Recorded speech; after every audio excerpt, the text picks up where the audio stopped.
It is a pleasure to welcome you back after lunch. We now have a fascinating presentation. And the question is, how good is your judgment? How good is your judgment? How much do you trust your mind? I'm not sure I trust the judgment of the people who offered this size cup for espressos. This is actually a full-size cup. It's not just an espresso cup, and I'm very tiny. It's a real cup. It's a real cup. But no, when it comes to our money, when it comes to investing, when it comes to understanding what we can and we can't do with our money, we need to be very careful because our mind can play tricks on us. And Jakub is going to be speaking about this. He's going to be telling us some of the things that we do that we shouldn't do and some of the ways that we can mitigate this one. I'll pass over to you, sir. Thank you. Please. Ladies and gentlemen, welcome. My name is Jakub Křivan. I'm working for an asset management company called C-Quadrat, already 13 years, and I'm also in a board of SBEN, which is Slovak Behavior Economic Network, and we are making people aware of also about bad investment decisions. I'm going to tell you today what shapes our decision, not only investment, but also in life. And then I will tell you what is the secret behind successful investing. I'm sure you all want to know. You were mentioning coffee. That's a great bridge between my presentation. I guess every of you had now a coffee. Imagine you are going to your favorite coffee shop, and you can choose a small coffee, a mid-sized coffee, and a large cup of coffee. What do you think the most people are choosing? Mid-size, because the small is too small, the big is too big. And now in the US, some researchers did some study. They just took away the smallest cup and introduced here a bigger cup.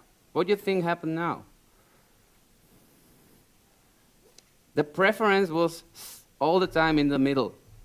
So as you see, our preferences are not fixed, and it depends on the context we see. Another example, this is a kindergarten, or you can imagine this is a kindergarten in Israel, and they had a problem. The parents were leaving their children too late in the kindergarten, and the teachers were unhappy because they had to stay longer than they were used to.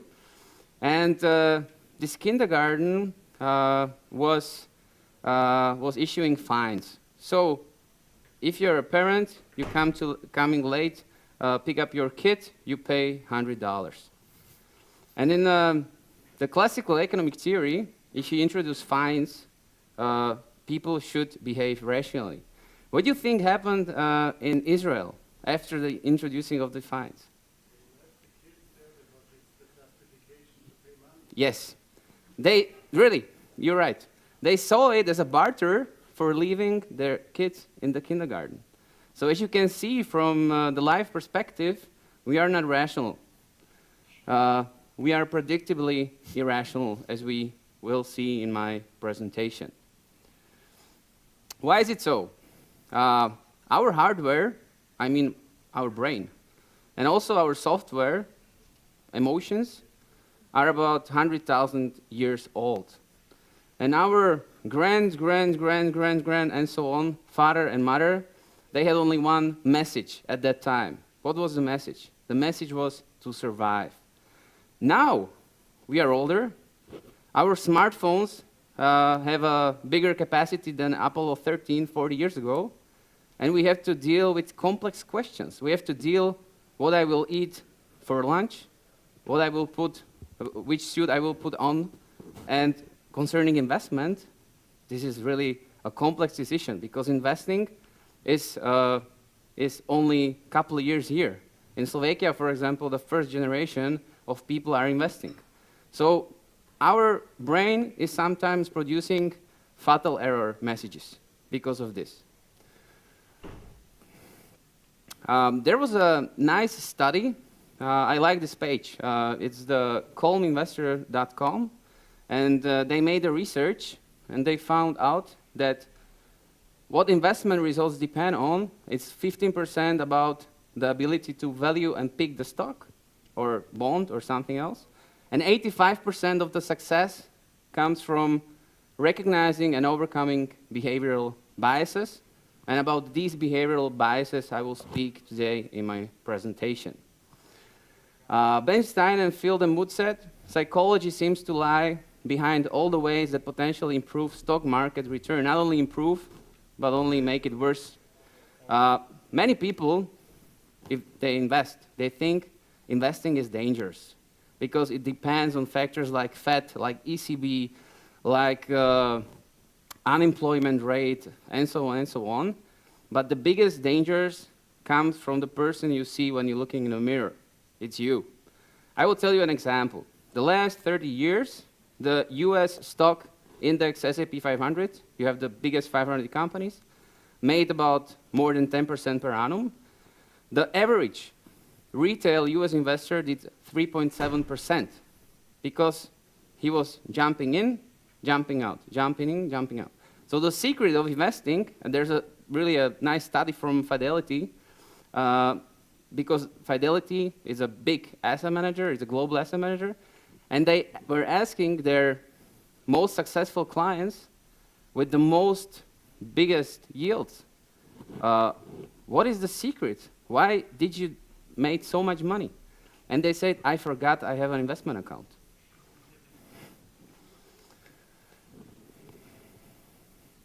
Read this.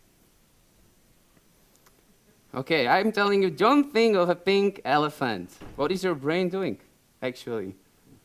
There's a pink elephant everywhere. Why? It's a natural human tendency, because also in investment branch, there is a lot of don't do this, don't do this, don't do this, don't jump in, don't jump out. But there is less of constructive, don't do this instead. It's like somebody who's on a diet, and the whole day, I'm not eating sweets, I'm not eating sweets, I'm not eating sweets. Coming home and I'm eating 8 cakes. It's my favorite cartoon movie from my childhood. I don't know if you ever think, I think you know everybody, Winnie the Pooh. And Winnie the Pooh said, never underestimate the power of doing nothing. And there's a soccer goalie, as you can see, and some researchers from the UK. They were examining 311 penalties. For ladies, penalty is it's called jedenáctka in Slovenčina. And they were examining these penalties, and when the goalies are throwing themselves left, right, because they want to look heroic. Because, you know, I have to do something, you know, because what the people will say if I just stand like this. And in 94% of the penalties, it was a goal, when the goalie was jumping right or left. And if the goalie was in the middle and did nothing and was waiting for the soccer player to kick the penalty, he had 60% of chance to catch the penalty. And also investors. If the markets are running, everybody was fine, everybody's here's the dollar, here's the dollar. But when the crisis comes, everybody is jumping like crazy. So this is our natural tendency, and this is one of the biases. And this quote from Jason Zweig, actually, this is behavioral finance about. People are trying to control everything else, but they shouldn't control themselves because we have so many biases. I will now tell you more about these. The third thing is herding or herd effect. I think in life, emotions are great. When you have wedding or celebrating birthday, it's really great to show your emotions. And also the evolution, from the evolution point of view, 50,000 years ago when there was an earthquake, and you saw people running from the earthquake, and you just joined them, you saved your life. But in investing, it's something different. I really love this teleshopping stuff because the people might be crazy. And there's I don't know, in Slovakia, there's an Orbitrek ad in the TV. And these two nice people are saying just 5 minutes daily on this Orbitrek, and you have a body like this or like this. And this ad was working, but wasn't working that well, because the ad was saying, please call, our operators are ready. And then they changed the ad, they changed this one sentence, and the new ad was saying, please wait, our operators are busy. And this boosted the sales actually of this Orbitrek. Now every household has it, and there's like a suit or jacket on this and so on. But I just want to show you how our mind is working. And the people like felt like, okay, the operators are busy, a lot of calls. This must be a great product. It's really working actually, I think. But it's not working. 5 minutes is not that well. Also in the financial industry. I don't know, because I'm guessing you know the tech bubble, you know the cryptocurrencies at the moment. I like really blockchain technology, but I don't know that as many people who earn really money on this, because they jumped in this year. So yeah.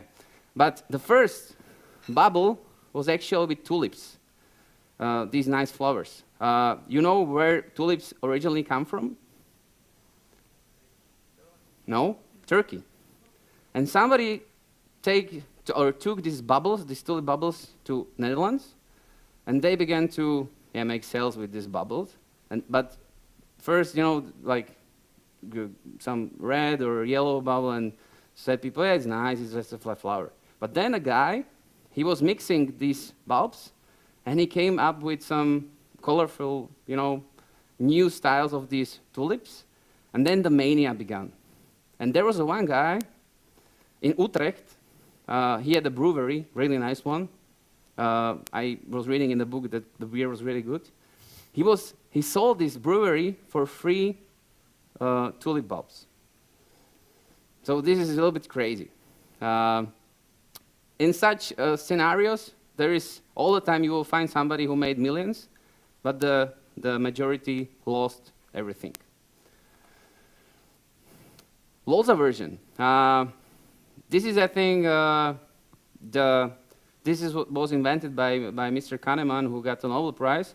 And loss aversion is telling us that we feel almost 3 times more pain or from the negative events than we are happy about the positive one. The same, maybe imagine you find 100 euros here, or you're losing 100 euros. What is the worst for you? I think when you're losing, when you're not finding 100 euros. So it's like 2.5 or 3 times higher the negative event. And I will tell you a nice example from UK. There was a town in UK, and they were giving their people the chance to insulate their houses because of saving energy and so on. And they were writing, if you insulate your house, you will save 50 cents a day. And the response was not that good. So they changed it, and they said, if you don't insulate your house, you are losing 50 cents. 64% more insulations. Andrew Agassi, ex-tennis star, after winning the Grand Slam, said, I know now what many people don't know, that the win doesn't taste as good as the loss hurts. And the feeling of the loss remains longer than the happiness from the win. So this actually is loss aversion, and therefore I think in Slovakia and also other European countries, many people save in banks for 0 interest because they are afraid of losing money. But if you take into consideration inflation, you are actually losing money. Homebuyers. What do you think? What is the most selling car brand in Germany? Volkswagen. In Italy? Fiat. In Japan? Is it rational? Why? I was writing my case study on my university, and I was studying the stock of Coca-Cola. And Coca-Cola is a very known company based in Atlanta. And at that time, most of the retail investors came from Atlanta. And somebody asked them, why? And they said, because I'm driving every day to work, and I see the factory Coca-Cola, And somebody is doing something there, so it must be good. So it must be running good. And also, the Homebuyers is telling us we prefer what we see. For example, in Slovakia, Škoda is the most selling car brand. And also, in the financial markets, it's totally irrational because here you have 4 countries, here you have the allocation of the global market, and here you see how many percent the local retail investors are investing into local stocks. And what concerns me really is Australia, because in Australia, 70%, 74% of the investors prefer local stocks. And at the same time, Australia makes only 8% of the global economy. So this is totally irrational. If you would do a global basket, the yield would be much better, and also the risk would be much better. Availability bias and halo effect. I will start with availability bias. I will ask you, you're going to the summer holiday and you go to swim in the sea. Are you afraid of something particularly? What can happen? Yeah, shark attack. When I was 8, we went the first time to Croatia, and a day before I was looking at the movie Jaws.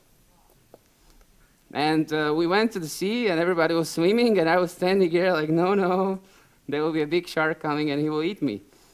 And my mom is asking, what are you doing there? And I'm afraid of sharks.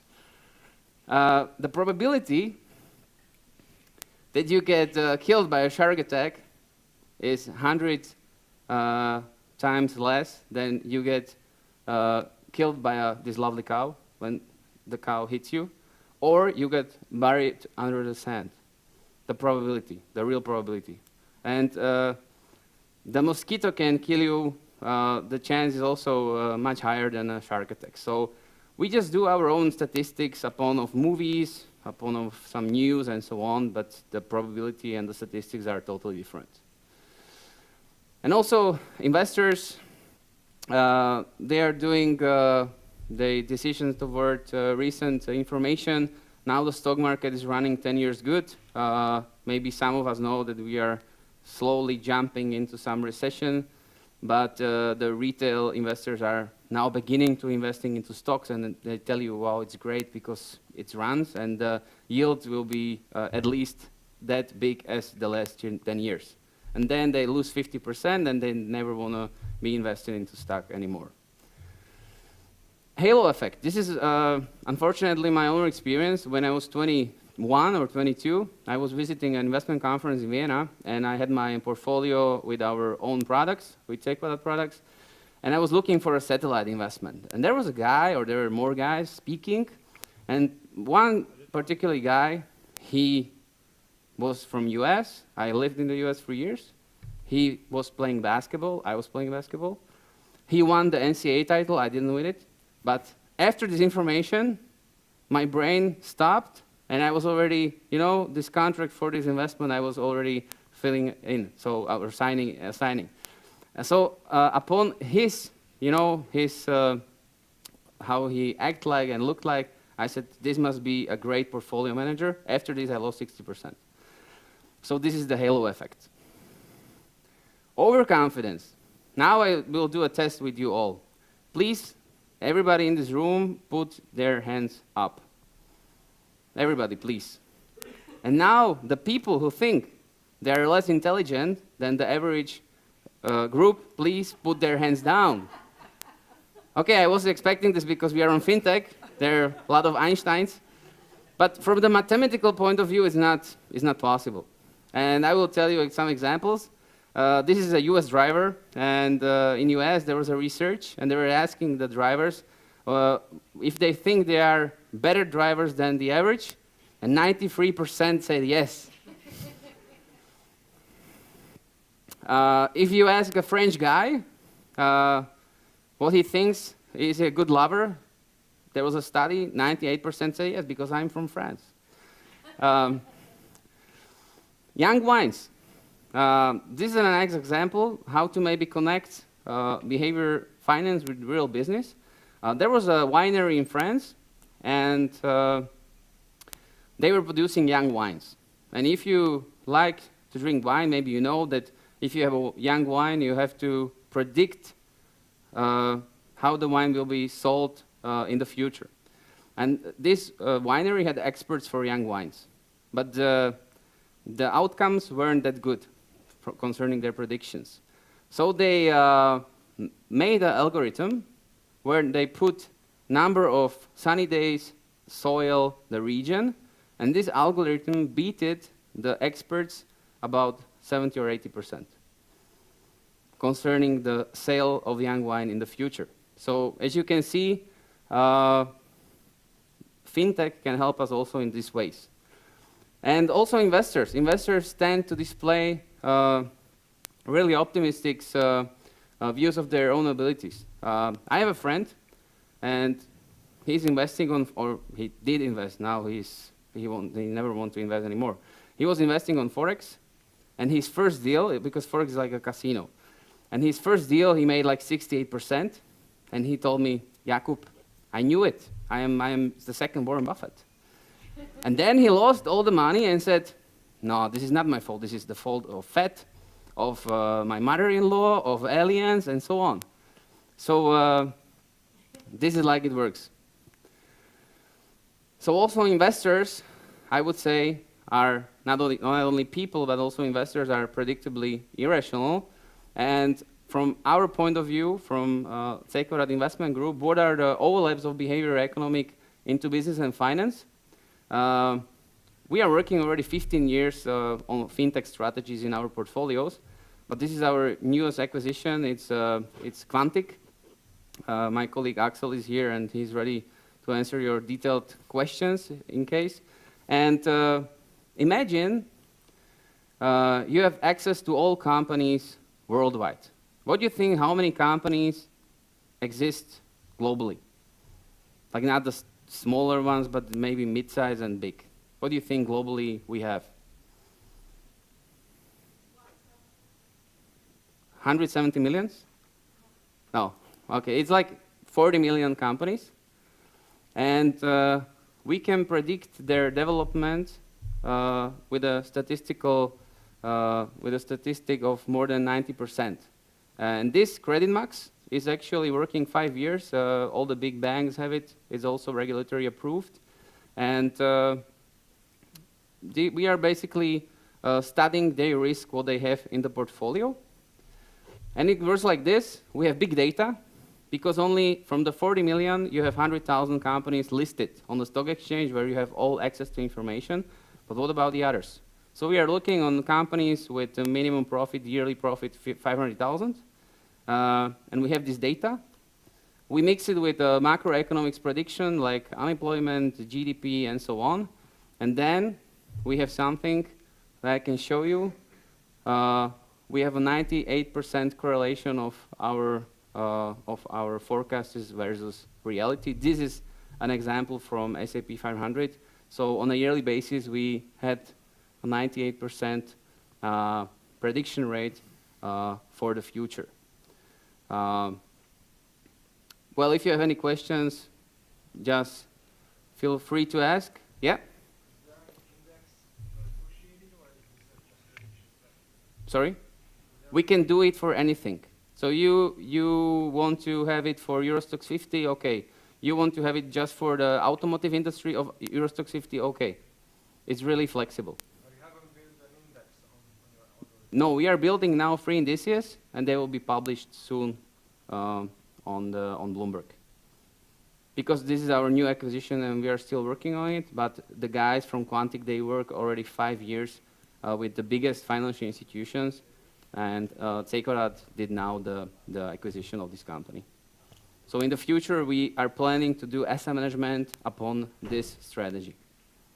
So there are no emotions, no analysis, just numbers, big data, and the system is really robust. So maybe Axel can tell us afterwards how many hours he spent in the office. There is one question, what can go wrong if I choose in advance when I pick stock, and what my investment review will stick with? Well, actually, if you forgot about that you have stock investments, it's safe. If you are investing like 10, 20, 30 years, it's safe, but you can't look in your portfolio because there can be times where you lose 60, 70, 80, 90%. But from the statistical point of view, it's safe. So that was from my side. Thank you for your attention and have a nice day. Thank you. Thank you very much. Well, ladies and gentlemen, also good news and bad news. Well, the good news is it's time for a coffee break. The bad news is you won't be able to choose the medium-sized coffee because there is only one size of cup. So it's plus minus, what are you going to do? No, we're taking a coffee break now. This is also a great chance for the B2B matching if anybody's signed up for that one. I believe it's directly across the hall here, so please go for that one. We'll be back in here, please, at 3:15. If you'd like to see about fintech and our behavior in the market, it'll be a panel discussion moderated by Lydia here, and it's going to be a fascinating chance to hear some great ideas.